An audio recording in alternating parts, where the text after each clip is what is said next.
Salut à tous, heureux de vous retrouver sur Direct Course, votre émission quotidienne sur Canal Turf. C'est très simple, cette émission c'est la vôtre. Pour poser une question, il suffit de vous rendre sur notre site.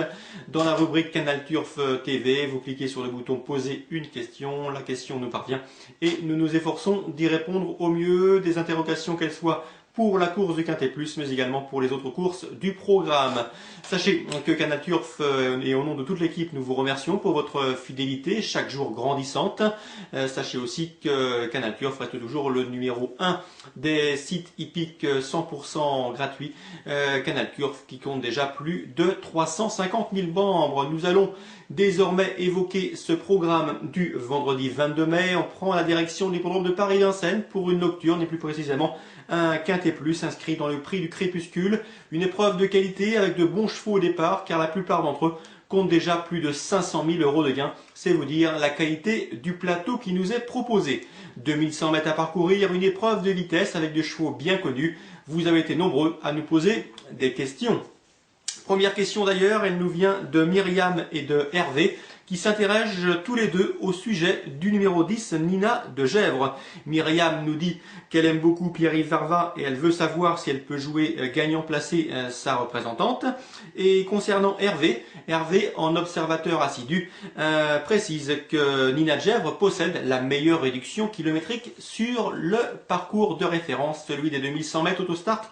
Grande piste, c'est vrai Hervé, que Nina de Gèvres possède le meilleur chrono sur la distance et sur le parcours, sur ce tracé, puisqu'elle a marché 1:11:3. Sachez, Myriam, que Pierre-Yves Verva est également en pleine forme, que ce soit à l'attelé comme au monté. D'ailleurs, au monté, il fait partie des meilleurs, en tout cas du haut du classement, concernant la course à l'étrier d'or. Pour revenir au numéro 10, Nina de Gèvres, il faut savoir qu'elle a été longtemps arrêtée, tenue éloignée des pistes à partir de septembre. Elle n'a pas fait le meeting d'hiver à Vincennes. Elle a fait récemment 2 courses de remise dans le bain, 2 courses de rentrée au mois de mai, où elle n'a pas vraiment été en mesure de se mettre en évidence, mais elle recouvre progressivement ses bonnes sensations et son bon niveau. Donc on peut logiquement penser qu'elle va encore courir en progrès. Sachez aussi qu'elle sera sans doute à suivre, notamment cet été à Enghien, ou sur les l'hippodrome d'Enghien. Elle doit avoir un bon programme à sa disposition et nul doute qu'elle sera sans doute à surveiller de près à cette occasion. Pour le quintet de ce vendredi soir, eh bien, ce n'est pas une favorite incontournable, loin s'en faut. Sachez que Nina de Gèvres a le numéro 10 derrière la voiture. Il lui faudra donc un bon parcours, même si c'est vrai qu'elle est redoutable lorsqu'elle peut bénéficier d'un bon parcours caché, elle sait finir vite. Mais ici, sa forme est sujette à caution. En tout cas, elle n'est sans doute pas encore à 100% de ses moyens. En plus, ce numéro 10 va la contraindre à subir la course. Bref, dans ces conditions, il nous est difficile de vous la conseiller chaudement, ce numéro 10, Nina de Gèvres, même si c'est vrai qu'elle possède une bonne vitesse de base. Bonne remarque de la part de Hervé. Ensuite, nous avons une question de Patricia du 54, mais également de Zig, qui s'interroge quant à eux au sujet des 2 élèves de Pierre Lévesque. Patricia du 54 veut jouer Pierre Lévesque, chose tout à fait légitime, d'autant que l'écurie est en pleine forme et très efficace. Concernant Zig, il nous précise que, voilà, en tout cas, voilà sa question et sa phrase. Pierre Lévesque est obligé de driver Nucléaire, ne faut-il pas lui préférer son compagnon de boxe Océanonox? C'est vrai, Zig, que de par le règlement, Pierre Lévesque est obligé de driver Nucléaire, le numéro 1, car celui-ci porte sa casaque et ses couleurs, alors que le numéro 5, Océanonox, est quant à lui propriété de la famille Gozlan. Mais il est également entraîné par Pierre Lévesque. Ces 2 chevaux ont l'habitude de s'affronter et de se rencontrer au cours de leurs 4 dernières confrontations communes.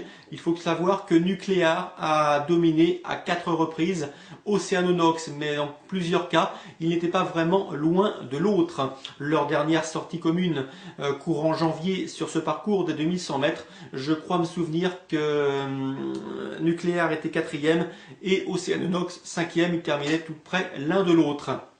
Ici, à mon avis, ça va surtout être le parcours qui va faire la différence, car ces 2 chevaux ont des atouts à faire valoir dans cette épreuve. Nucléaire aura contre lui un numéro 1 piège derrière la voiture. Ce n'est peut-être pas le plus grand débouleur en première ligne face à des spécialistes de la vitesse, notamment des concurrents étrangers ou des chevaux aguerris à ce mode d'exercice. Donc il peut se retrouver enfermé côté corde. Quant à Océanonox, il a un bon numéro dans les stalles et lui aussi sera déféré à l'instar de Nucléaire. Bref, C'est vrai que Nucléar sera sans doute, et à juste titre, plus joué et plus plébiscité que son compagnon d'entraînement Oceanonox. Mais attention, les deux peuvent conclure dans la combinaison gagnante du quintet. Nouvelle question, elle nous vient de Ludovic, Ludovic du 14, qui s'interroge justement au niveau du numéro 14, Levi Barcelona, qui lui a laissé une excellente impression le dernier coup. C'est vrai qu'en dernier lieu, Levi de Barcelona, que nous vous avions recommandé d'ailleurs en favori, a gagné très plaisamment à Vincennes, un cheval qui est arrivé sur notre sol et qui a couru sa première course à Chartres, une bonne performance, où il terminait quatrième sans avoir un bon parcours. Ensuite, il a été en Vendée s'imposer très plaisamment, une victoire qu'il a confirmée à Vincennes en dernier lieu sur ce parcours, des 2100 mètres où il a marché une 11-8, ce qui est quand même une référence. Ici, Levi Barcelona affronte un lot nettement supérieur. Lui, avec ses 180 000 euros de gains, affronte des chevaux qui en comptent plus de 500 000. C'est vous dire si sa tâche se complique.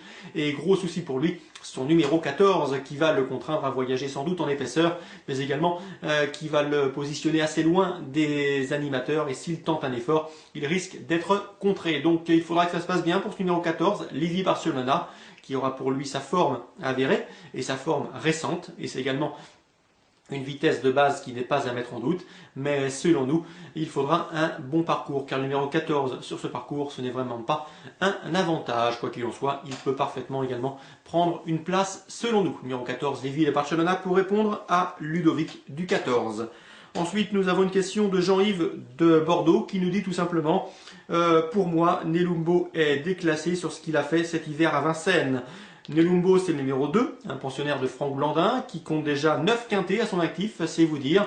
Sachez que ce cheval a en effet transcendé et enthousiasmé cet hiver où il a fait l'arrivée sur dans des quintets sur 2700 mètres comme sur 2100 mètres, un cheval de qualité. Ici, le cheval, cela dit, n'aura pas toute notre confiance. Pourquoi? Puisqu'il n'a pas paru en piste depuis le 19 février, il s'agira donc d'une course de rentrée pour lui, mais également parce qu'il reste sur 2 disqualifications sur ce parcours, il aura donc besoin de rassurer.